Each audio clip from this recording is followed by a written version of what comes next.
menjelaskan tentang tahap-tahap perkembangan manusia menurut Elizabeth Flintlock. Selamat menyaksikan. Menjelaskan tahap-tahap perkembangan manusia menurut Elizabeth. Masa sebelum lahir atau masa prenatal. Masa ini terjadi karena adanya pembuahan ovum oleh sel sperma yang menghasilkan zigot yang bertumbuh menjadi janin dalam rahim kurang lebih 9 bulan sebelum lahir. Masa bayi baru lahir atau proses adaptasi bayi terhadap lingkungan baru 0-2 minggu, di mana bayi baru lahir, ia baru mengenal lingkungan barunya dan dia hanya mengekspresikan ketika ia lapar ia menangis dan ketika ia senang ia tertawa atau dalam hal baik-baik saja.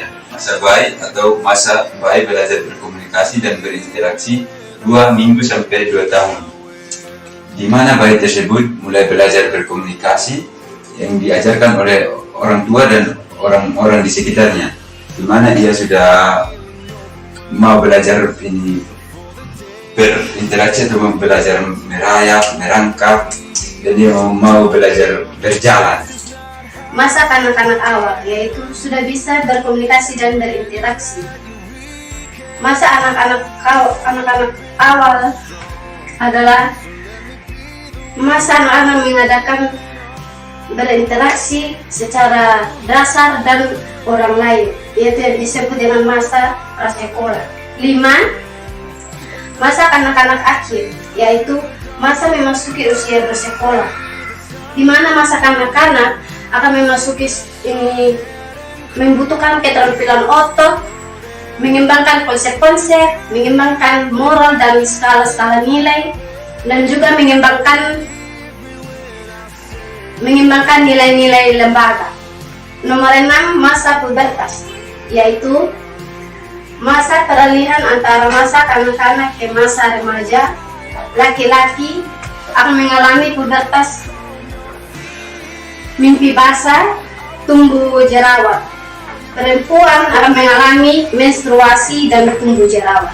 Masa remaja atau masa remaja akhir, yaitu kelanjutan dari masa pubertas serta perubahan fisik semakin nampak. Nah, di sini seorang remaja akan lebih menonjolkan perubahan fisiknya, seperti kayak laki-laki akan mengalami perubahan suara yang lebih membesar dan jakun yang membesar. Kalau perempuan akan menunjukkan suaranya yang lebih nyaring dan payudara membesar.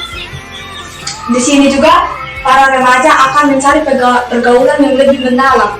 Maksudnya para remaja lebih dekat dengan teman-temannya daripada keluarganya sendiri. Masa dewasa awal yang dialami oleh orang atau dewasa yang berumur 20 tahunan. Di sini mereka mulai membangun kemandirian pribadi dan ekonomi serta mencari karir dan pasangan hidup. Yang ke-9, masa dewasa madya, yaitu di mana mereka sudah mencapai kemapanan secara ekonomi dan sudah berkeluarga, bertanggung jawab atas pribadi dan sosial serta keluarganya sendiri. Ini untuk dewasa yang berumur 50 sampai 60 tahun.